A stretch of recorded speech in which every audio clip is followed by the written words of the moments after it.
नरेंद्र मोदींशी चर्चा करायला तयार आहे, कारण त्यात काहीच नाही आहे.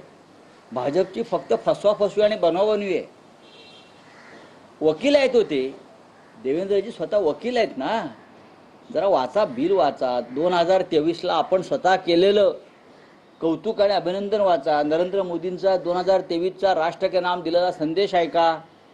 राष्ट्रपतींनी सही केली आहे त्या बिलावर, ती पहा. खोटं म्हणजे किती खोटं बोलायचं.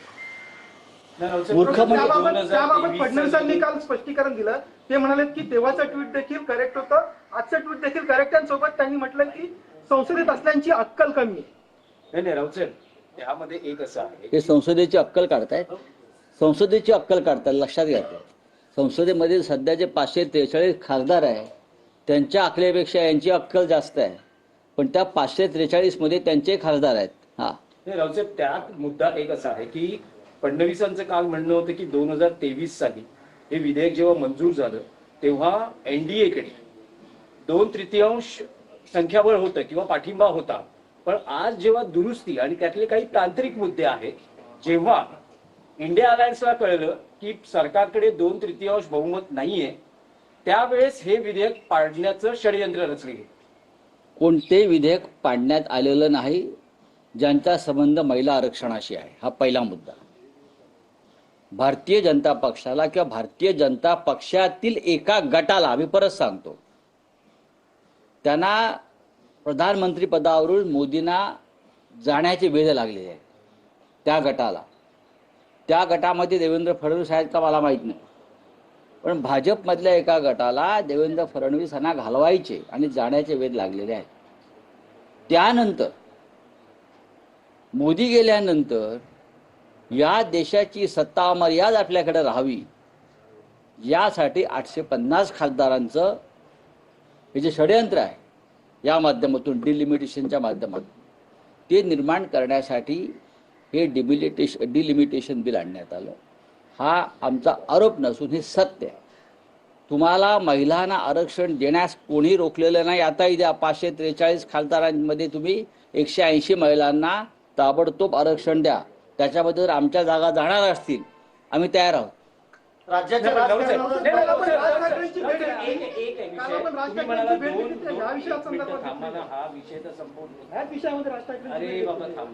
तुम्ही म्हणालात भाजपमध्ये 2 गट आहेत या विधेयकावर, राष्ट्रीय स्तरावर. तर हे 2 गट हे शहा विरुद्ध मोदी असा संघर्ष आहे का, हा थेट प्रश्न आहे.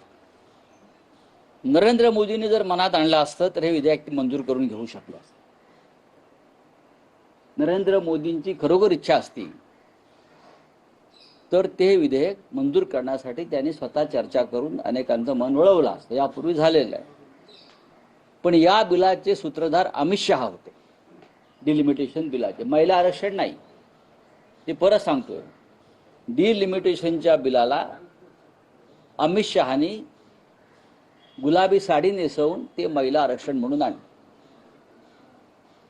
नट्टाफट्टा केला, त्या बुवाची बाई केली आणि त्याला सादर केलं. आणि ते बिल हे अमित शहा त्या बिलाचे सूत्रधार होते. आणि हे बिल म्हणजे त्यांच्या पुढल्या राजकारणाची नांदी. 850 खासदार बनवून आपल्या पद्धतीनं या पुढल्या निवडणुका लढायच्या आणि जिंकायच्या. त्यात एक प्रश्न आहे, समजा जर हे आधी देवेंद्र फडणवीस आणि मी काय सांगतो त्याच्यावरती उत्तर द्यावं. मी जे काय सांगतोय ना, तुम्ही तुमची वकिली पॉईंट, आम्ही वकिली न शिकता वकील झालो, कारण आम्ही तुरुंगात गेलोय देशासाठी. तुम्हीच घातलं होतं आम्हाला. आणि तुरुंगातला जो वकील असतो तो तुमच्या डिग्रीच्या वकिलापेक्षा भारी असतो. हा, तुम्ही म्हणतात की हे जर डिलिमिटेशनचं बिल हे अमित शहांचं बेबी आहे, डेफिनेटली, तर त्या डिलिमिटेशनच्या बिलाला पाठिंबा मिळवण्यासाठी अमित शहांनी देशभरातील सगळ्यांना फोन केले. त्यात उद्धव ठाकरे यांनाही अमित शहांनी केला होता. मी असं म्हणतोय की अमित शहानी देशातल्या सर्व राजकीय पक्षांना फोन केले. मी कोणा व्यक्तिगत नाव घेणार नाही.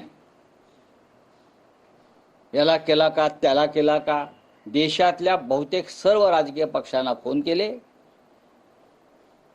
आणि त्याचबरोबर या बिलाला पाठिंबा देऊ नका म्हणून काउंटर फोन सुद्धा त्यांच्याच पक्षातून आले.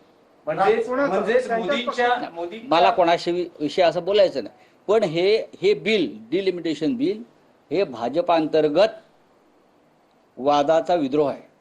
राज्याच्या राजकारणात आज वेगळा दिवस आहे. विरोधकांच्या विरोधासाठी सत्ताधारी मोर्चा काढतायत, रस्त्यावर उतरतायत आणि मुख्यमंत्री त्यात सहभागी होत आहेत. मग या बिला संदर्भात हो. करू द्या ना, करू द्या. मला ते उडता भाजपा, हे जे काय सगळं ड्रग्ज सापडते महाराष्ट्रात त्याचा परिणाम आहे. ड्रग्जच्या गोळ्या सापडतात, यांचंच राज आहे. त्याच्यामुळे उडता पंजाब नंतर उडता भाजपा झालेला आहे. नशाही. नाही, राज रावसाहेब, जसं ठाकरेंबरोबर आपली भेट झाली. राज ठाकरेंबरोबर या विषयावर विधेयका संदर्भातली काय भूमिका त्यांनी चर्चा झाली की मला असं वाटतं राजसाहेबांनी त्यांची भूमिका समाज माध्यमांवर मांडलेली आहे. नक्की त्या विषयावर चर्चा झाली, पण या संदर्भात त्यांनी त्यांची भूमिका याआधीच समाज माध्यमांवरती व्यक्त केली आणि ती मी वाचली आहे. रावसाहेब, जसं एक शक्ती प्रदर्शन आज मुंबईच्या रस्त्यावर महायुतीचं आपल्याला बघायला मिळणार आहे महिला आरक्षण विधेयकासंदर्भात, तसंच एक शक्ती प्रदर्शन काल साताऱ्यात झालं. साताऱ्यात उपमुख्यमंत्री एकनाथ शिंदे होते, त्यांच्या पक्षातच फूट पडलेली आहे. त्यांचे आमदार महेश शिंदे हे पक्षापासून वेगळी भूमिका घेत आहेत आणि तुषार दोशी यांची बदली झालेली आहे, त्यांना आता सांगलीत पाठवलेलं आहे. एकूण जे नाट्य घडलं होतं जिल्हा परिषद अध्यक्ष निवडीच्या वेळेस, मग त्यात मी काय सांगू.